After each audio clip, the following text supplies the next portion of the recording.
اداني الاحساس الحلو، او خلى قلبي يفرح، او عرفني ان لسه في حب وفي بجد احساس حلو ممكن تعيشيه.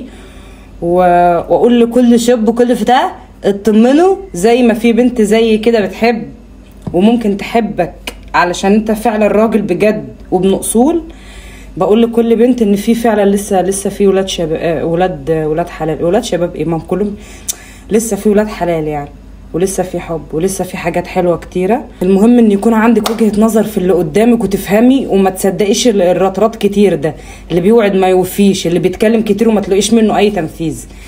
صدقي اللي دايما بينفذ من غير ما يقول، الراجل بافعاله مش باقواله. I love you يا ابني، والله انت غيرت فكرتي عن الناس، ربنا يسعدك. الله اعلم اشوفك امتى تاني، ولا هل لنا نصيب ان نتقابل ام لا، بس ربنا يسعدك في حياتك وربنا يسعدكم. شكرا.